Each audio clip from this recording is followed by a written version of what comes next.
Urine இப்படி வந்தா உடனே கிட்னியை டெஸ்ட் பண்ணுங்க. காரைக்குடியில் இருக்கிற எங்களுடைய ஸ்ரீ பார்வதி சக்கரை நோய் மருத்துவமனையில அதிகமா ஒரு வருஷத்துக்கு அட்மிஷன் ஆகிற கேஸ் அப்படின்னா காலில் புண்ணு இருக்கிறதா. அதுக்கடுத்து அதிகமா இரண்டாவது அட்மிஷன் அப்படின்னா நீர் போற பாதையில கிருமி தொற்று, அதாவது இன்ஃபெக்ஷன் ஆகி கிட்னி ஃபுல்லா சலம் வச்சிரும். அந்த மாதிரி கேசஸ் அதிகம். சுகர் பேஷண்ட்டுக்கு மட்டும் இது ஏன் நடக்குது? இந்த காரணங்கள் ஆண்களுக்கு வேற மாதிரி இருக்கும், பெண்களுக்கு வேற மாதிரி இருக்கும். உங்களுடைய யூரினோட கலரை வச்சு உங்களுக்கு என்ன நோய் அப்படின்னு நீங்களே தெரிஞ்சுக்கிட்டு உடனே டாக்டர்கிட்ட போய் வைத்தியம் பார்க்க ஆரம்பிக்கலாம். அது எப்படிங்கிறதையும் இந்த வீடியோல நான் சொல்ல போறேன். சில சமயம் நீர் போறப்ப ஏற்படுற எரிச்சல் கேன்சருடைய அறிகுறியாகவும் இருக்கலாம். சர்க்கரை இருக்கிறவங்களுக்கும் சர்க்கரை இல்லாதவங்களுக்கும் இது ஒரு முக்கியமான வீடியோ. அதனால வீடியோவை ஆரம்பத்திலேருந்து முடிவு வரைக்கும் ஸ்கிப் பண்ணாம பாருங்க. நான் டாக்டர் மணிவண்ணன், ஸ்ரீ பார்வதி சக்கரை நோய் மருத்துவமனை, காரைக்குடி. எங்க ஹாஸ்பிட்டல் சக்கரை நோய்க்கு மட்டுமல்ல,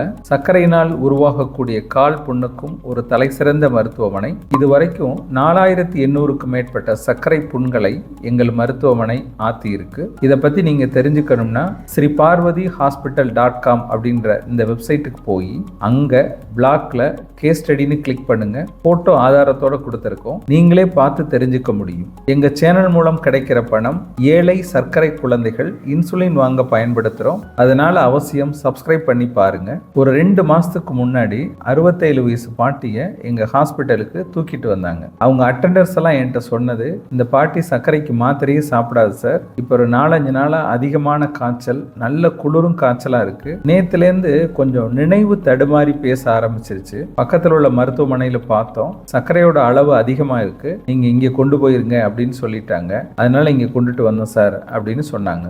அப்ப அந்த பாட்டியோட சர்க்கரையோட அளவு 548. 3 மாச ஆவரேஜ் சர்க்கரை, அதாவது HbA1c 11.8 இருந்தது. யூரினை பரிசோதனை பண்றப்ப யூரின் ஃபுல்லா இன்ஃபெக்ஷனா இருந்தது. ஸ்கேன் பண்ணி பார்த்தோம், நீர் போற பாதையெல்லாம் சல வச்சு அந்த சலத்தோட பாதிப்பு கிட்னி வரைக்கும் இருந்தது. உடனே அவங்களுக்கு டியூப் போட்டு அந்த யூரினை வெளியேற்ற முயற்சி பண்ணணும். அப்படியே மஞ்சள் கலர் சலம் அப்படியே அந்த டியூப்ல வந்துச்சு. அந்த யூரின் என்ன கலர்ல இருந்துச்சு அப்படின்னு இந்த படத்துல காட்டுறேன், நீங்களே பார்க்கலாம். இதை பார்த்துட்டு எங்க மருத்துவமனையில் இருக்கிற யூராலஜிஸ்ட் ஆபரேஷன் தியேட்டர்ல வச்சு ஒரு சின்ன ப்ரொசீஜர் பண்ணணும் அப்படின்னு சொன்னாரு. அந்த ப்ரொசீஜர் பேரு ஸ்டென்டிங். 2 சைடு நீர் பையிலேருந்து கிட்னி வரைக்கும் உள்ள பாதையை எதுவும் அடைக்காம அந்த சலம் வெளியேற்றுறதுக்காக அங்க ஒரு குழாயை பொருத்தணும். இருக்கிற சலம் வெளியேறிக்கிட்டு இருந்துச்சு, திரும்ப சலம் வராம இருக்கிறதுக்கு ஆன்டிபயோட்டிக் கொடுத்துட்டோம், சர்க்கரையோட அளவை குறைக்கிறதுக்கான சிகிச்சையும் செய்ய ஆரம்பிச்சிட்டோம். இந்த பாதிப்பால அவருடைய யூரியா அளவும் அதிகமா இருந்தது. நார்மல் 40,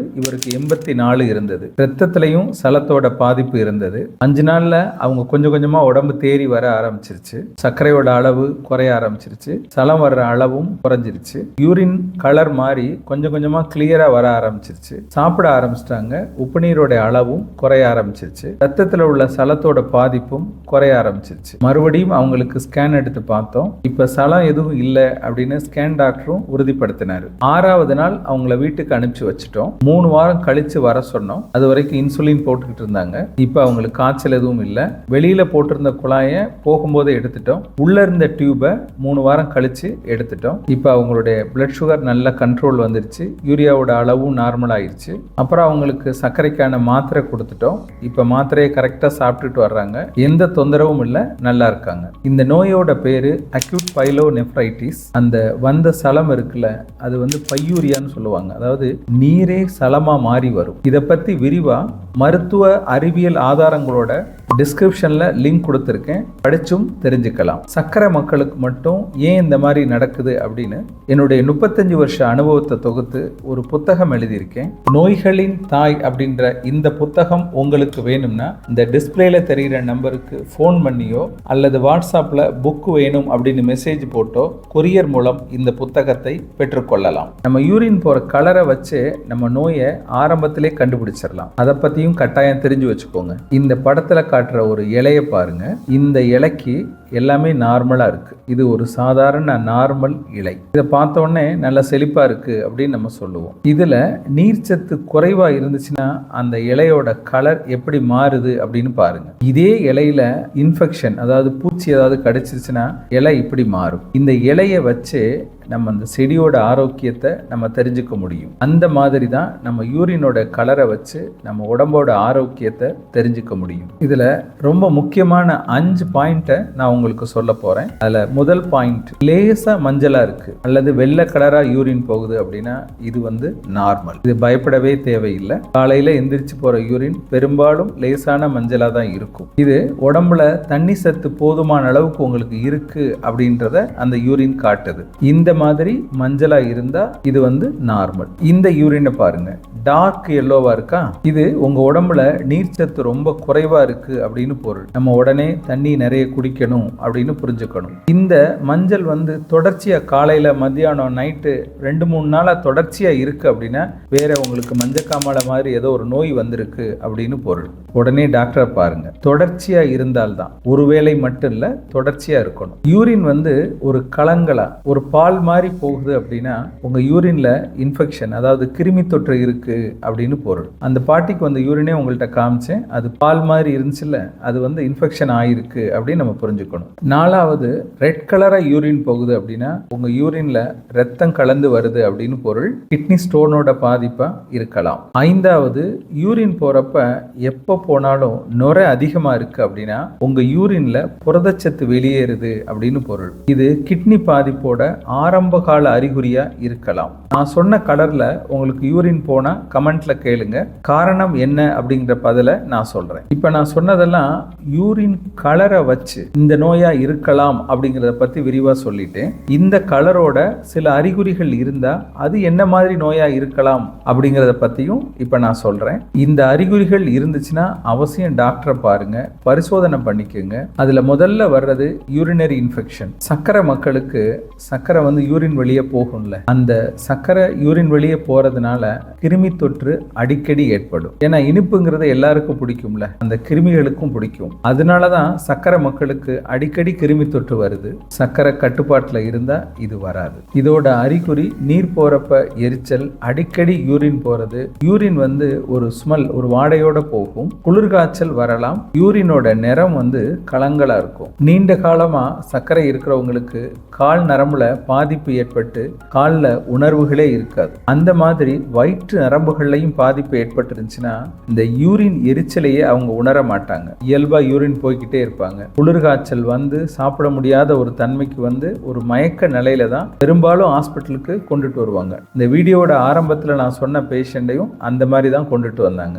2வது அறிகுறி நீண்ட கால சர்க்கரை நோயாளிகளுக்கு அந்த நரம்பு பலவீனம் அடைகிறனால நீர்ப்பையில ஒரு நீர் தேக்கம் இருந்துகிட்டே இருக்கும். யூரின் போயிட்டு வந்தாலும் முழுசா போன ஒரு ஃபீலிங் அவங்களுக்கு கிடைக்காது. எப்பவுமே ஒரு 100-150 மில்லி யூரின் நீர்ப்பையில இருந்துகிட்டே இருக்கும். திருப்பி திருப்பி ரிப்பீட்டடா அது இருந்துகிட்டே இருக்கிறப்ப ஈஸியா இன்ஃபெக்ஷன் ஆகி அவங்களுக்கு கிருமி தொற்று வரும். நீண்ட காலமா சர்க்கரை கட்டுப்பாட்டுல இல்லாததுனால ஏற்பட்ட விளைவு இது. இது ஆரம்ப நிலையிலே கண்டுபிடிச்சு ப்ராப்பரா சர்க்கரைக்கு வைத்தியம் பண்ணிட்டா பின்னாடி வரக்கூடிய கிட்னி பிரச்சனையை நிச்சயமா தவிர்க்கலாம். 3வது அறிகுறி, இது ஆண்களுக்கு புரோஸ்டேட் சுரப்பில ஏற்படுற வீக்கம். பெரும்பாலும் 50-60 வயசுக்குள்ளதான் இது வரும். யூரின் போற ஸ்பீடு குறைஞ்சிரும். யூரின் போயிட்டு வந்த பின்னாடியும் முழுசா போன திருப்தியே கிடைக்காது. நைட்ல அடிக்கடி எந்திரிச்சு யூரின் போய்கிட்டே இருப்பாங்க. தொடர்ச்சியா மாச கணக்குல நீர் எரிச்சல் இருந்துகிட்டே இருக்கும். இவங்களுக்கு ஸ்கேன் பண்ணி பார்க்கணும். புரோஸ்டேட் சுரப்பில வீக்கம் பெருசா இருக்கு அப்படின்னா PSA அப்படின்ற ஒரு டெஸ்ட் பண்ணி பார்க்கணும். அதோட அளவு அதிகமா இருந்துச்சுன்னா அவங்களுக்கு கேன்சர் இருப்பதற்கான வாய்ப்புகள் அதிகம். அதுக்கு பின்னாடி அவங்களுக்கு பயாப்சி டெஸ்ட், அதாவது ஒரு சின்ன சதை எடுத்து டெஸ்ட்டுக்கு அனுப்பணும். அதுலயும் கேன்சர் உறுதிப்படுத்தப்பட்டுச்சுன்னா அவசியம் சர்ஜரி தான் பண்ணணும். ப்ராப்பரா சர்ஜரி பண்ணி அதை எடுத்துட்டோம் அப்படின்னா தொடர் சிகிச்சை எடுத்துக்கிட்டாங்கன்னா நீண்ட வருடங்கள் நல்ல ஆரோக்கியமா வாழ முடியும். 4வது அறிகுறி, இது பெண்களுக்கு.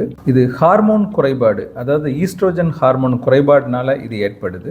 யூரின் போற யூரித்ரா, யூரினரி பிளாடர், இந்த ஏரியாலாம் ஹார்மோன் குறைபாடுனால ஒரு ட்ரைனஸ், ஒரு வறட்சி உருவாகும். இதனால திருப்பி திருப்பி அவங்களுக்கு இன்ஃபெக்ஷன் ஆகிக்கிட்டே இருக்கும். இதுக்கு தொடர் சிகிச்சை தேவைப்படும். இவங்களுக்கு சர்க்கரை இருந்துச்சுன்னா சர்க்கரையும் கட்டுப்பாட்டில் வைக்கணும். அப்படி பண்ணினாதான் மறுபடியும் அந்த இன்ஃபெக்ஷன் வராம தடுக்க முடியும். 5வது காரணம் டீஹைட்ரேஷன், நீர்ச்சத்து குறைபாடு அல்லது ஸ்டோன். தண்ணி குறைவா குடிக்கிறதுனால யூரின் ரொம்ப கான்சன்ட்ரேஷனா மாறிடும். அதனால கல் உருவாகும். இந்த கல் இருந்துச்சுன்னா யூரினோட கலர் சிகப்பு கலரா மாறும். ஒரு நாளைக்கு ஒரு மனுஷன் 2லேருந்து 3 லிட்டர் தண்ணி அவசியம் குடிக்கணும். தண்ணியை குறைச்சு குடிச்சிங்கன்னா நிச்சயமா கிட்னி ஸ்டோன் உருவாகும். இந்த ஸ்டோன் எங்க இருக்குது அப்படிங்கிறத பொறுத்து அதோட அறிகுறிகள் மாறும். இப்ப இந்த ஸ்டோன் கிட்னிக்குள்ள மட்டும் இருக்கு, அளவுல சின்னதா இருந்துச்சுன்னா பெருசா வலியே கொடுக்காது. கிட்னில இருந்து நீர்ப்பைக்கு வர்ற வழியில அடைச்சிருந்தா நல்ல வயிறு வலியோட நீரும் சிகப்பா போகும், வாந்தி இருக்கலாம். அதே கல்லு நீர்ப்பையில விழுந்துருச்சுன்னா வலி குறைஞ்சிரும். ஆனால் அதை வெளியேற முடியாம இருந்துச்சுன்னா தொடர்ச்சியா நீர் கடுப்பு, அதாவது நீர் எரிச்சல் இருந்துகிட்டே இருக்கும். அடிக்கடி ரெட் கலர், அதாவது சிவப்பு கலர் யூரின் வந்துகிட்டே இருக்கும். பெரும்பாலான சர்க்கரை மக்களுக்கு இதை உணரவே முடியாது. இதனாலதான் எங்கள் மருத்துவமனைக்கு வர்ற ஒவ்வொரு புது பேஷண்ட்டுக்கும் நாங்க வந்த உடனே வயிற்றுக்கும் சேர்த்து ஸ்கேன் பண்ணி இந்த மாதிரி பிரச்சனைகள் அவங்களுக்கு இருக்கா அப்படின்னு பார்த்துட்டு தான் ட்ரீட்மெண்டே ஆரம்பிக்கிறோம். கடந்த 35 வருஷமா இந்த முறையை கரெக்டா ஃபாலோ பண்றோம். ஆயிரக்கணக்கான மக்கள் எங்கள் வைத்தியத்துல நல்ல ஆரோக்கியமா இருக்காங்க. கிட்னி ஸ்டோன் வராம தடுக்கணும்னா அவசியம் 3 லிட்டர் தண்ணி குடிக்கணும். சர்க்கரை இருக்கிறவங்க மாத்திரையை கரெக்டா போட்டு சர்க்கரையோட அளவை கட்டுப்பாட்டுல வைங்க. நான் சொன்ன மாதிரி யூரின் கலர் மாதிரி வந்தாலும், இந்த அறிகுறிகள் வந்தாலும் சொந்த வைத்தியம் பார்க்காம உடனே டாக்டரை பார்த்து அதற்கான சிகிச்சை எடுத்துக்கோங்க. சொந்த வைத்தியம் உங்க கிட்னியை மேலும் பாதிக்கும். கிட்னி நம்ம உடம்புல ஒரு விலை மதிப்பில்லாத ஒரு உறுப்பு. கிட்னியை பாதுகாக்கணும் அப்படின்னா நான் சொன்னதை கரெக்டா ஃபாலோ பண்ணுங்க. கால் வீக்கம் எதனால் வருகிறது? கால் வீக்கத்துக்கும் கிட்னிக்கும் என்ன சம்பந்தம்? 2 வருட கால் வீக்கம் எப்படி குணமானது அப்படிங்கிற ஒரு வீடியோ ஃபர்ஸ்ட் கமெண்ட்ல இருக்கு, அதையும் போய் பார்த்து தெரிஞ்சுக்கோங்க. உடம்ப பார்த்துக்கோங்க. அக்கறை காட்டினால் சர்க்கரை குறையும்.